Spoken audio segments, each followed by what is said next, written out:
dedicate this next song to all the people that spend a lot of time doing this on computers, talking shit about us. And to those of you who aren't faithful to us, you never understood us in the first place. To those of you who are blind and faithful to us, thank you very much.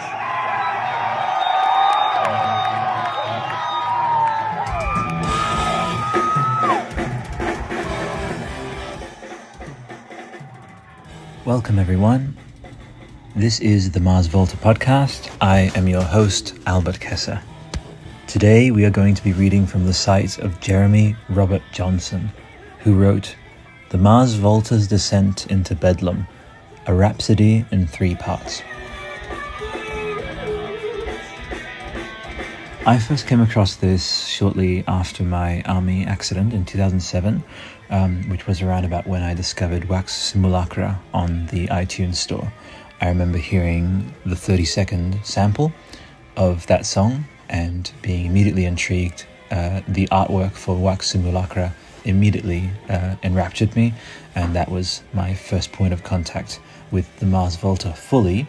My peripheral point of contact was through the Mastodon album Blood Mountain, where Cedric did a voice. It's actually very likely that I first encountered the Mars Volta in its entirety through Wax Simulacra, making that an extremely important record, the Bedlam and Goliath to me personally, and certainly a very powerful and important song for me for that reason too.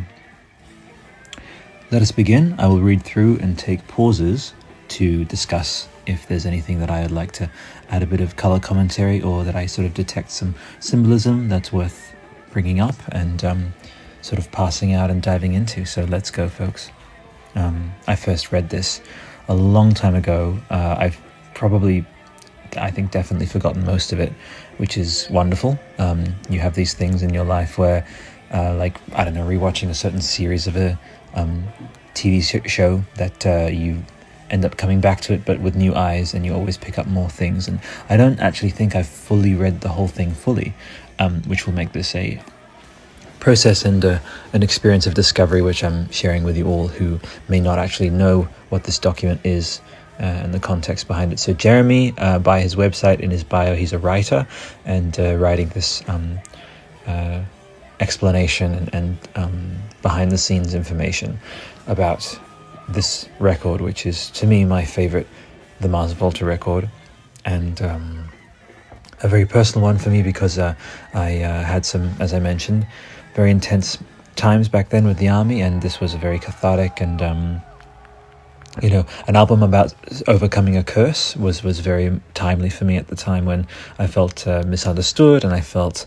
after the fallout of the army accident that I couldn't really connect with other people, and I felt like an outsider. And there are a lot of themes in this album, as well as just being very almost esoterically stream of consciousness in many ways, where you can just sort of surrender the senses and immerse into it and really develop your own subjective relationship with the certain lyrics and passages and so forth. Overall, there's a theme of, I suppose, a meta theme of the band themselves overcoming the struggle of creating this record, and myself as someone who was going through struggles at the time, seeing someone or a group of people, artists, who had overcome a struggle and come out with this beautiful work of art at the other end, it gave me hope, and it actually led me to focus my creativity in that time, and definitely either directly or indirectly inspired me to develop my patterns, which were sort of this avenue that I chose for myself and created and discovered for myself for pouring all kinds of, I guess, angst, feelings of abandonment, feelings of just feelings, and that's what art really serves best for. So had to sort of begin with a bit of context, but folks, let's dive in. The Mars Volta's Descent into Bedlam, a rhapsody in 3 parts. The genesis of the Mars Volta's new album, The Bedlam and Goliath, is one of the weirdest stories in the history of modern music. A tale of long-buried murder victims and their otherworldly influence, of strife and near collapse, of the long, hard fight to push the record that did not want to be born out into the world. And I swear we'll get to all of that in a second. But right now, before we drag any new passengers on the Volta Express into the lunacy of the Bedlam in Goliath, we've got to bring them up to speed. And so I present a very brief history of the Mars Volta. Back at the turn of the century, guitarist/producer Omar Rodriguez Lopez and lyricist/vocalist Cedric Bixler Zavala decided to form a musical partnership called the Mars Volta. They grabbed a few other intrepid musicians and recorded the Tremulant EP, which was incredible and weird and proved these guys were trailblazing far from the paths tread by their prior band At the Drive-In. Then they released Deloused in the Comatorium, an astonishing album that served as both an elegy for and celebration of their friend Julio Venegas, as told through the fictional character Serpent Taxed, whose life and death travails are chronicled via the songs. The album was huge in terms of exposure, influence, and raw momentum. Next came Francis the Mute, an album with a central plot based, sadly, on the loss of another friend, this time fellow musician and bandmate Jeremy Ward. An equally bizarre and powerful album. For this record and the remainder since, Omar has produced solo, dropping some of the pop sheen that Rick Rubin brought to the first album in favor of more experimental textures and structures. If Deloused was a dark album, this thing is obsidian and also inspiring and majestic. Most recently they released Amputecture, their first album with no central concept, aside from stretching the boundaries of their prior musical achievements. Omar worked as a director/conductor/visionary, writing all the music and providing motivation, while Cedric stretched his vocals and lyrics around multi-tiered songs about things like modern witch burnings, cultural oppression, and madness. The soaring intensity of the single Viscera Eyes alone is worth the admission. The tours supporting each of these albums have proven that the Mars Volta is an endlessly ambitious group intent on turning a standard concert into something transformative that can best be described as an oral blitzkrieg. Saul Williams, no slouch when it comes to rocking a stage, once joked that he rushed through his opening sets just so he could watch the Volta sooner. Point being, if you don't have these albums, you need them. If you do have them, then you know exactly what I'm talking about, and you're anticipating the Bedlam in Goliath more than any other record this year. And you know, as I do, that if the Volta comes to your town with a show, that you have to be there or a little bit of your soul dies. That's a science fact. Which brings us to the now, on the eve of the release of the Mars Volta's stunning new recording. Which brings us to the story. Perhaps it's best to insert a prologue for this tale, stating that some cynics, pragmatists, people who would like their life to be more boring, may instantly respond with rolled eyes and disbelief. And that's okay. But others are willing to acknowledge that most metaphysics may just be the elements of physics our brains can't quite comprehend yet, and that there is a great power in words and in belief. Quotes from two Volta compatriots offer a relevant lead-in. The thing you speak to can shape the world. Look at Biggie, ready to die. Dead. Word. Saul Williams again. This is the sound of what you don't know killing you. This is the sound of what you don't believe, still true. This is the sound of what you don't want, still in you. LP. And so, all that being said, here is the story and various annotations. Omar was in a curio shop in Jerusalem when he found the soothsayer. It seemed to him an ideal gift for Cedric, this archaic Ouija-style talking board. So it was then and there, in a city where the air swims with religious fervour, in a shop that might as well have carried monkey's paws and mogwais, that Omar changed the fate of the Mars Volta forever. Had he known at that moment that the board's history stretched far beyond its novelty appearance, that its very fibres were soaked through with something terribly other, that the choral death and desire of a multi-headed Goliath was waiting behind its gates, well, he might have left it at rest there on the dusty shelves. The upside of that choice, no bad mojo unleashed, erased the madness that followed, erased the bizarre connection to a love/lust/murder triangle that threatened to spill out into the present every time the band let its fingers drift over the board. The downside, no soothsayer means the Bedlam and Goliath never would have existed. And it turns out that this demented spiritual black hole of a muse has driven the Mars Volta to produce a crowning moment in their already stellar career. So if Omar hadn't given in to his curiosity and brought the soothsayer home to Cedric, then the band would probably have been a happier, healthier, less haunted. But you and I, lucky listener, we would have been robbed of one fucking amazing album. More on that in a moment. Back up to the last big tour. The Volta and the Red Hot Chili Peppers are tearing venues in half, retreating to their buses, rolling through the night. But instead of the normal rock god routines, the guys are sitting around Cedric's new Ouija board, which they've dubbed the Soothsayer. And they love it. It's the new post-show addiction. The Soothsayer offers them names: Goliath, Mr. Muggs, Patience Worth, Tourniquet Man. The Soothsayer offers them a story. It's always about a man, a woman, and her mother. About the lust floating between them. About seduction and infidelity. And pain. And eventually murder. Entrails and absence and curses and oblivion. Exactly the kind of spooky shit you'd want from your Ouija. Now here comes the rub. The Soothsayer starts asking the band what they have to offer. This connection that's set up runs both ways, and the invisible voices begin to speak of their appetites. They threaten oblivion and dissolution, or offer it as seduction. The voices merge as Goliath, a metaphysical quagmire, an unfed saint, whose hunger to return to the real world grows more urgent with each connection. There are proper ways to close this union, but the Mars Volta has never been anything if not adventurous. They stay in contact, even taking phrases from the board and inserting them as song lyrics, but never offer themselves as surrogates, and so the starving Goliath extends its influence. Inexplicable equipment issues abound while on tour.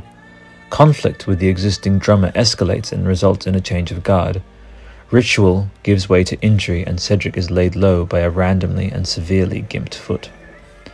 A completely reliable engineer's mental composure cracks, pushing him from the project. The tracks he leaves behind are desperately tangled. Omar's music studio floods, threatening to send him right over the same precipice as the engineer. Long-term album delays hit and people aren't sleeping well. Nonsensical words and phrases the board had previously spoken begin to pop up in things like documentaries about mass suicide. The Soothsayer keeps telling the same story, but the details are becoming more brutal. One day, the label on the board peels back, revealing pre-Aramaic lingo written across weird cone shapes. It's bad mojo writ large, and things are crumbling quickly. Worst of all, the board has shifted from pleas to demands, to threats. So they buried the fucking thing. There are many ways to close a spiritual connection. Wear white for a whole year, surround yourself with salt, close a board and ask someone else to open it, thus transferring the ownership. Break the board into 7 pieces and sprinkle it with holy water, or bury it. Omar wrapped the Soothsayer in cloth and found a proper place for it in the soil. Cedric asked that he never be made aware of its location. And then their album found a new, more urgent purpose. The Bedlam in Goliath is here to consecrate the grounds where the Soothsayer lies in wait. It's metaphor versus metaphysics. Its story will be told to you and I, lucky listener, and we are the ones reopening the board, taking on the ownership. Perhaps if Goliath is spread between us all, its hunger will dissipate, or as it threatened it could become our epidemic. So there's the story up to today, but it's not over. Because this thing is about to enter the hearts and minds of countless listeners. My hope is that the album will do exactly as the Mars Volta have engineered it to do, and lift the unseen burden that hangs over them. When they first sent me the Bedlam and Goliath and asked me to write this, I was nervous. What if the music itself was somehow cursed, a sort of audio Macbeth? But after over 100 listens, I can tell you with confidence that I'd risk a little spiritual vengeance for this album. From the opening surge of Aberincula to the Brobdingnagian blast of Goliath, to the frenzy and near escape of Conjugal Burns, the Bedlam and Goliath is the sound of a band transformed. The Volta have never been what any sane person would call restrained, but in the heat of this bedlam, in their teeth-baring, cornered animal response to an invisible entropy, they've created a truly relentless musical juggernaut. The returning roster, Omar Rodriguez Lopez on guitar and production, Cedric Bixler Zavala on vocals and lyrics, Isaiah Ike Owens on keys, Juan Alderete de la Peña on bass, Adrian Terrazas Gonzalez on horns, Marcel Rodriguez Lopez on percussion, Paul Hinojos on guitar and soundboard, Thomas holy fucking shit this new guy is incredible Pridgeon on drums, and Red Hot Chili Pepper / regular Voltum album contributor John Frusciante rounding out the guitar armada, have crafted a record that manages to contain the echoes of their considerable prior work and merge them with their uncompromising desire to carve out new territory in the musical landscape. Wax Simulacra carries with it the energy of D. Laust's This Apparatus Must Be Unearthed, and elevates the tone with frantic looped vocals and a swirling mix of horns and drum rolls. The mind-melting freak-out crescendos of tracks like Francis the Mute's Cassandra Gemini or Ampitecture's Viscera Eyes have always given the Volta's albums and shows an air of transcendence. And there are moments on new tracks like Goliath and Cavaletas and Ouroboros that guarantee escalating listener paroxysms, if not Scanner's style exploding heads. The most relaxed new tracks like Iena and Tourniquet Man manage to encapsulate the strange lamentation of other Volta slow burners while adding an eerie sense of menace. The entire Volta crew is pushing themselves further than ever before. And to anyone concerned about the arrival of a new drummer, rest at ease. The Bedlam and Goliath unveils Mr. Pridgeon as a drum-pummeling berserker, mainlining cheetah blood and snorting dusted mastodon bones, proving masterful with the elaborate and the explosive, and often melding both at the same time. It's worth noting, amidst all of this rhapsodic praise, how Omar and a crew of dedicated musicians have managed to breathe thrumming life into what was almost a stillborn album. The audio that the first engineer, who, on an up note, is now on the mend and feeling much better, had left behind, was close to unworkably snarled. In his absence, it became a scramble to rebuild what the band knew they had been creating in the studio. Robert Carranza kicked in heavy on the engineering, sinking himself into the whole project with an added focus on the drum sonics. Lars Stalfors and Isaiah Abelin were also called in, and along with Omar they dodged daylight for 2 long stretches and slaved to rework each track. Sean Michael Sullivan and Claudius Mittendorfer did their best as editors to keep the band from having to start all over again. The ever-reliable Volta mixer, Rich Costi, tried to keep things positive and helped Omar battle what he called Goliath's quantum entanglement, which even Rich saw evidence by things like randomly disappearing drum tracks. The depth of that entanglement becomes apparent when you realize that Omar, always at the center of these struggles, almost gave up on this record. The same Omar Rodriguez Lopez that moved to Amsterdam and cut 4 solo albums while also working on Ampitecture and a soundtrack for the Jorge Hernandez film El Búfalo de la Noche, The same guy that's probably working on a DVD, his own film, and 10 new albums right now. But at certain points during work on Bedlam, his nearly incandescent creative force was on the verge of being snuffed out. And he was sure Goliath was behind the chaos. After his studio flooded, Omar even banned all mention of the Ouija board, for fear that simply acknowledging its existence might bring down some fatal blow. Despite the disallowance, he remained haunted. He'd wake to fits of late-night inspiration only to find that there was a power blackout, but only in his loft, or that the parts he'd crafted in the midnight hour would later vaporize. Production work became so nightmarish and Sisyphean that he'd occasionally check on the soothsayer's burial site to see if it had been exhumed and reactivated. Knowing about the immense challenges faced in the creation of the Bedlam and Goliath only elevates my appreciation for Omar's production. With this record, he has laid out a blueprint for anyone else seeking to combine the complex with the primeval and make it all hit you where it counts. This is an album that's eclectic. This is an album that's electric for both the 3 AM headphone listener and the guy doing 90 on the interstate with the windows down. This is an album with an immense level of control and experimentation on display. For every section with intricately panning gut-punching drums and shimmering horn sounds and scorching guitars, there's another where you can sense a mischievous musical mind at play. For example, the fuzzed-out bass tones at the end of Iena, or the real inserted recordings from Jerusalem, or the sound of a live jack switching between demo and final versions on Asclepios. As a filmic analogue, picture Kubrick or Fincher working in tandem with Buñuel or Jodorowsky. Actually, similar analogues could be extended to the whole of the album itself. The Volta have acknowledged the immense influence of surrealism and film on their work. In relation just to Jodorowsky, the Bedlam and Goliath manages to evoke the languid madness of Fando y Lis, the infidelity and murder and worship of Santa Sangre, the broad-spectrum religious imagery of Holy Mountain, the sheer guts-on-the-table awe of El Topo. Throw in the identity confusion and headfuckery of Lynch's strangest films, Werner Herzog's sense of obsession, a few dollops of Jonestown, the life and death of People's Temple, and pinches of The Exorcist, and Don't Look Now, and you're starting to get the right idea. On the lyrical front, you should be warned, this is an unsettling piece of work. You're welcome to take Cedric's vocals at surface level.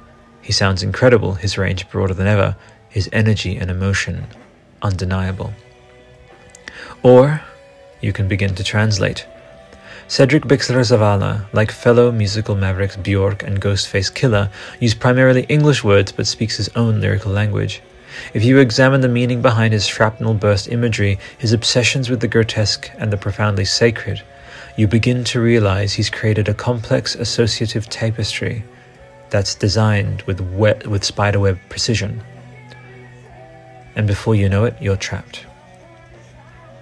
The more you read the story he's laid out, an intricate metafictional narrative reminiscent of Danielewski's House of Leaves, involving both the transgressions of the past and the desire of the Goliath parasite to infest the Ouija-using host, the more you research his illusions and the history of the spirit board, the more uncanny connections you are bound to make. You start to recognize a tie between certain vocal effects and messages from the board. You wonder if focusing on this story too much might invite Goliath into your world. Soon you're jumping at shadows, shopping for salt in all-white outfits, surrounding yourself with graphs and counting words and letters and looking for codes, creating your own primordial cymatics, using the album, feeling phantom tendrils in your bones. You begin to hope that all the positive elements Cedric covertly slid into the songs, a legion of religious references including snippets of Santeria-derived prayers, classic fables, the hidden name of a regal actress he holds in high regard, an underlying reverence for creation/menstruation, vague hints of redemption. Little note here from me, Albert speaking here, the regal actress he holds in high regard is Helen Mirren, and her birth name is Iena. Really are helping to balance out, maybe even negate the darkness that has infested the album. You're bound to have questions. What exactly transpired in the tragic triangle? Who was really in control and who were the victims? Was anyone innocent? How did they die and what happened to the bodies? How did they come to rest within the soothsayer? If they return to our world, what will they do? Those answers and more are in there, fused at every level to songs of equal complexity and gravity. And the closer you listen, the further you voyage into the Bedlam and Goliath, the more disquieting and compelling the Volta's brilliant audio-celluloid epic becomes.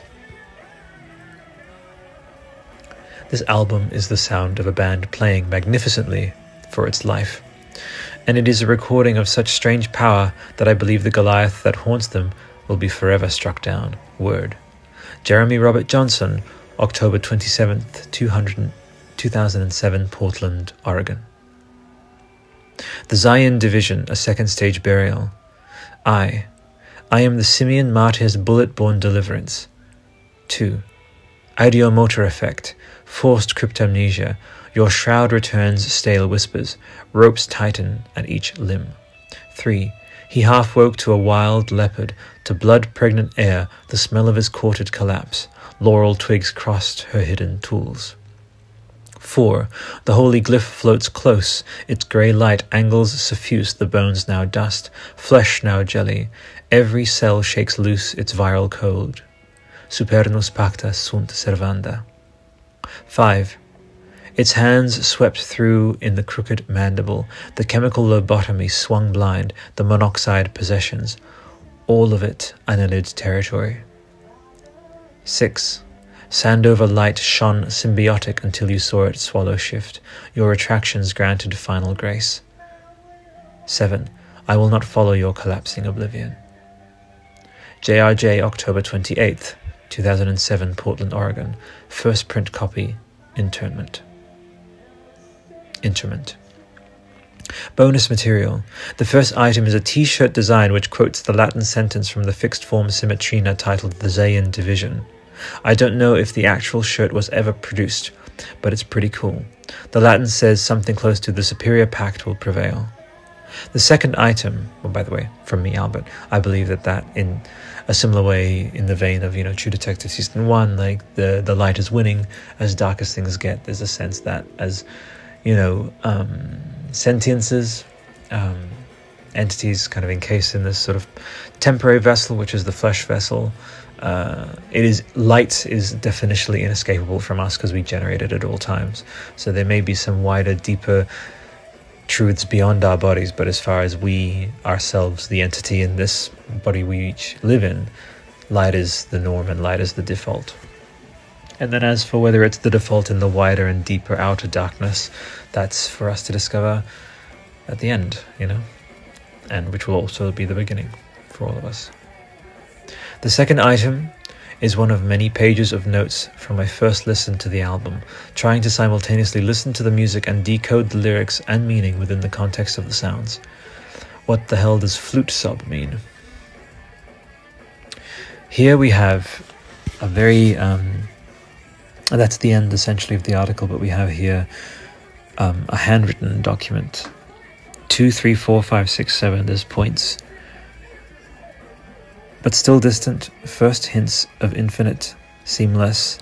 This is something that I'm going to actually submit to the subreddit for them to translate.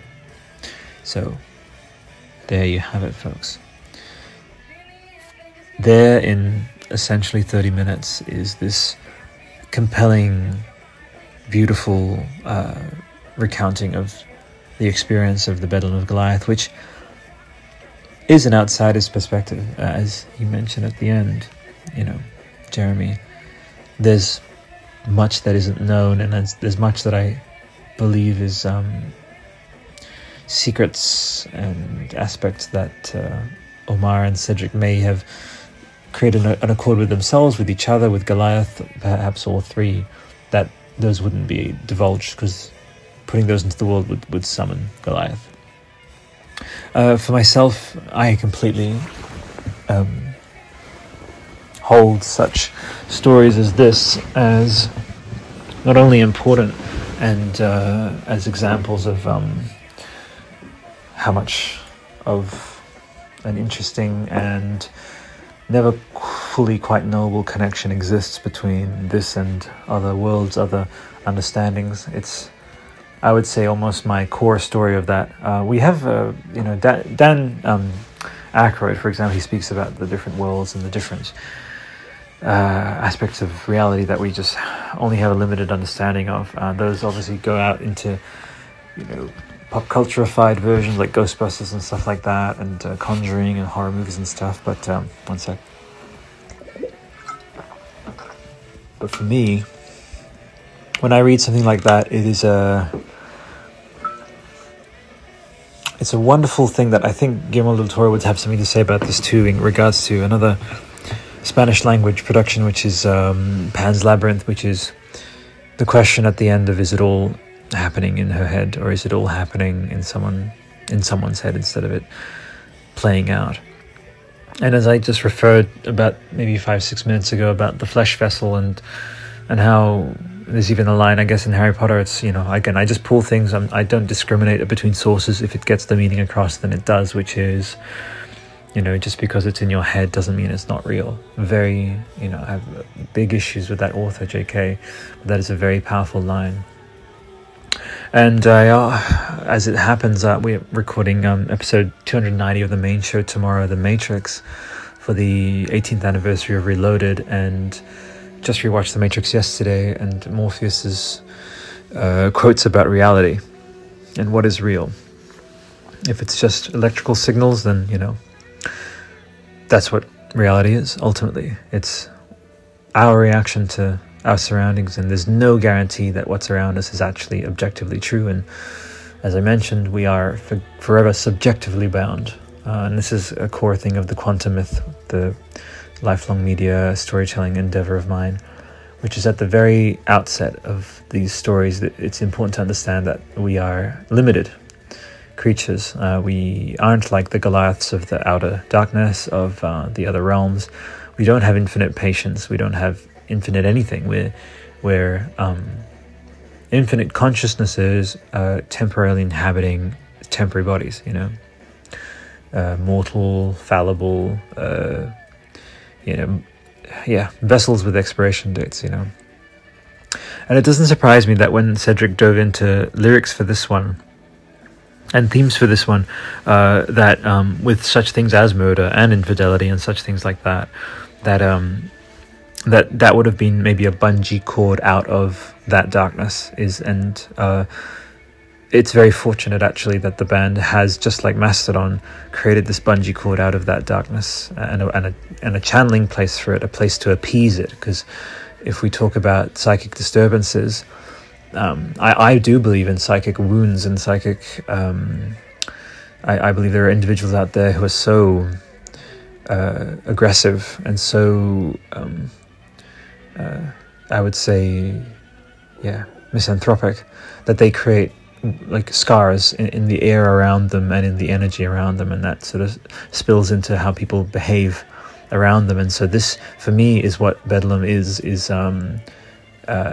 should not be a point of contention or debate of whether or not Goliath was real, because he was an entity that visited and then thankfully left the Volta thanks to their concerted efforts of returning to positivity, returning to creativity. And Goliath is an important metaphor here for darknesses that we each ourselves are on a path to conquering, or who we have yet to encounter, who we will, thanks to records like Goliath and knowledge that people who have chosen to push through and integrate that darkness and become one with it, and then dissipate it and distribute it all throughout their body so that it just becomes of them. And yet, as mentioned by Jeremy at the beginning, that's who they are now. And there was definitely a darkness that entered them, and it's still there. It's like negative experiences and like depression, like they never fully leave, that they're always there in some form. And then it is just about that relationship. So I think, not to be, I don't want to sound frightening or anything, but the idea of Goliath having been appeased, not from having been banished, but having had two people who maybe he wasn't prepared for them being so emotionally intelligent and so resourceful, that he said, well, usually I just terrify and move on, or I just consume and dispose. but I found in both of you vessels for me to, I guess, have a constant source of, I guess, psychic energy to feed off of, and that's maybe why he's now dormant within them. And so that this Bedlam that was created for the record, and it is of them. I mean, this is part of their story, and so Goliath is in that record every time you listen, and he's all everywhere. So I believe that it was a very accurate statement that Jeremy made about the Jerusalem curio shop that Omar visited, that it did change the fate of the band. After Bedlam, Octahedron came out, and it felt like, some people called it their acoustic album. I think that the band even referred to it as such. And I saw it as almost like a debriefing, like an exhalation after coming out of the other side of Bedlam. And as Nocturnicate, I mean, even in that nomenclature, you have the sense of something at night, of being rocked to sleep, like that Nocturnicate. It has the feeling phonetically and thematically of something where, we began with this tremulence, this trembling, this awakening, this delouse, this flushing, this emergence, and then into Francis, which was this expression, this statement, and then conflict, which was Bedlam, and then Octahedron, reprieve, and then Nocturnicate, peace. And with Amputecture in there was just, I guess you could call it day to day, like there was no concept as mentioned by Jeremy. As I mentioned on the Tool podcast recently, music of the highest levels of integrity, artists with that highest level of integrity are entities that they don't really that's how the music itself like transcends over time and will for many decades and hundreds of years from now. This music will be listened to, and the spirit of when it was captured will be preserved, the messages preserved, because artists, when they are in that level of a creative space, of that level of honesty and self-sacrifice to a point, enter a space of self-authenticity that actually completely checks itself out of the time-space. Like it orbits outside of time-space, and it earns its place as this very like worthwhile and timeless kind of repository for these expressions creatively, these songs, this art by Jeff Jordan. I would love to hear Jeff, actually at some point we can speak with him just about his experience of creating the artwork for Bedlam, as we'll broaden that out into talking about his experience creating artwork for the band in general. I mentioned again on the Tool podcast about how Alison Gray, and when they met, cross paths with Tool, like there was a combination that happened of that feels to this day like with Mastodon. For me, I know they've used other illustrators since, but Paul Romano will always be Mastodon for me, and Jeff Jordan will always be the Mars Volta, because they found one another. And I would be very curious to hear how Jeff Jordan, as far away as I presume he was from the studio flooding and all of the events of Bedlam, to hear his take, and whether Goliath reached him in some way, like across the ethosphere, So, folks, I have really enjoyed diving into this record with you. It's going to be a bit of a shorter one compared to my chat with C.D. Clark, but to give you a bit of a preview of... oh, by the way, we are nowhere near finished speaking, and I don't think we ever will be finished speaking about this album.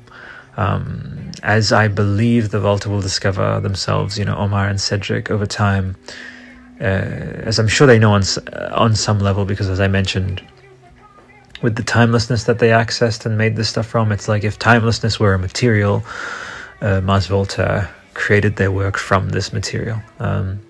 They, coming out of that sort of buzzing electricity of, buzzing motive atoms, whatever you'd call it, let's say the unstable molten core of the band, and then the earth settled and the verdant, life forms came to life. Like at the drive-in is that molten, fiery thing, and then the Volta, this verdant, multicolored, multi-hued paradise of just endless variations of themes and colors and stories.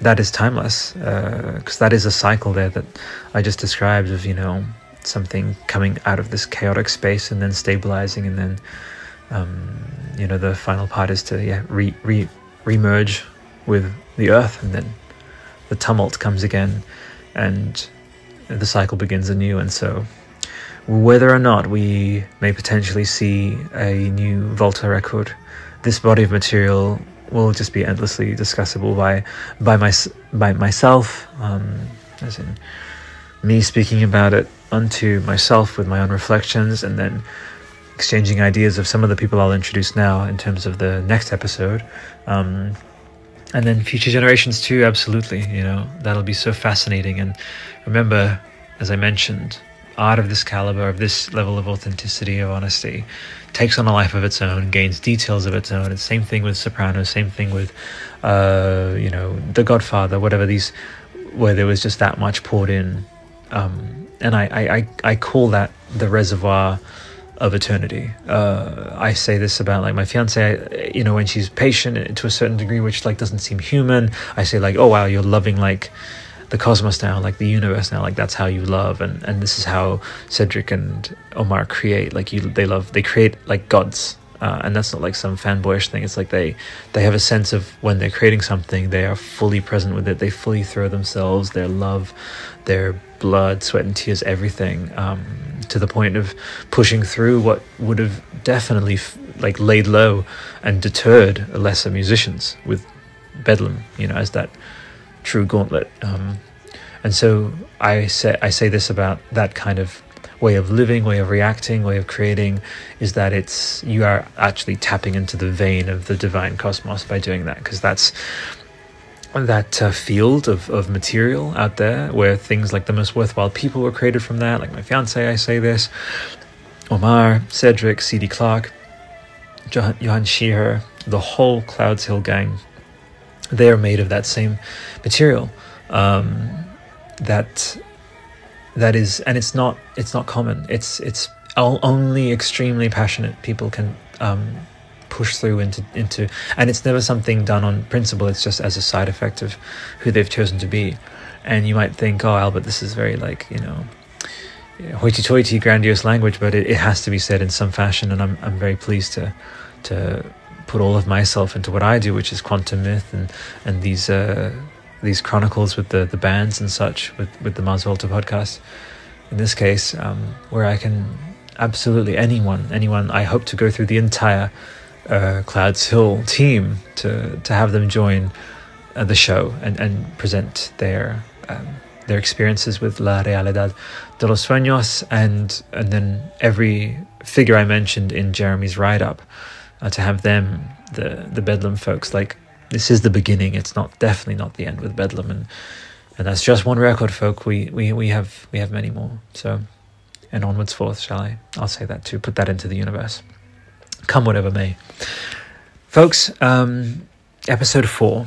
We are looking at my good friend, kindred spirit. Lai likes music. He has a different name on Instagram, which I will pull up soon. We also have Compulsive Percussion will be joining us as well for the 4th episode, which is going to be a celebration of the 18th anniversary of D-Louse. And again, every year we're going to have certain anniversaries for certain albums, and those will be conversations, yet another year passing, launching gig stories, launching all such really worthwhile exchanges of ideas from the context of Volta and into Volta adjacent topics, which I also love Jeremy's write-up for that reason. He's a very kindred writer from that point of view, because he did cite Jodorowsky. He did cite these influences, which I highly suggest. Everything you heard, please rewind the podcast and look at the PDF in the description. Look at each and every one of the influences he talked about there, and the references and the vibes that he got from listening to it. 100 times he said he listened to it. My goodness. I think right after this, no joke, as this one is uploading, I will definitely be listening to, just from start to fucking finish. I think I'm gonna go for a run, actually. Fuck it, listen to Bedlam and Goliath. Absolutely. So as I was quasi-vamping there, I was just bringing up my wonderful co-host. Here we go. So Rock Music Media is what he calls himself, but it is Lai Likes Music. An incredible documentarian, a commentary, maker on the music. Very just music, and I would say there's a consistency there. It's not just all kinds.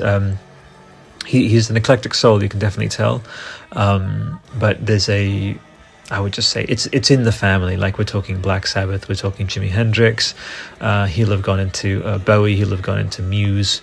He's as you can actually see some of his art that he's made there. So he's a multidisciplinary artist, a true kindred spirit, and we really do appreciate.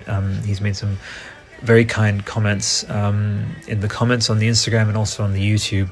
So shout out to you, my friend. I look forward to speaking with you on the show. His compatriot who joined him for some recent the Mars Volta video content, Compulsive Percussion, an amazing drummer. And so over there, Compulsive_percussion, one-on-one drum lessons for beginner and intermediate musicians. So there you go, online drum lessons right there from this exceptional artist right there. You can see I've seen some of his videos, or I've definitely seen him at it.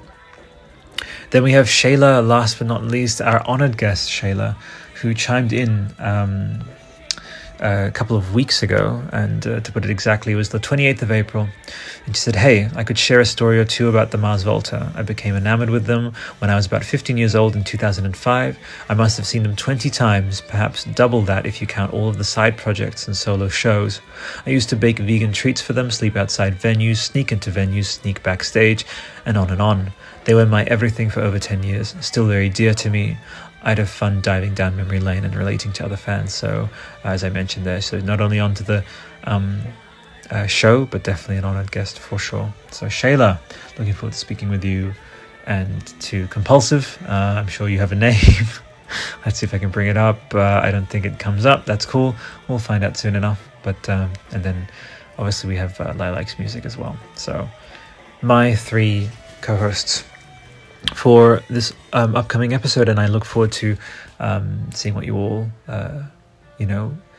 drew from their commentary about this amazing record, D-Loust. Where to begin with that record, really.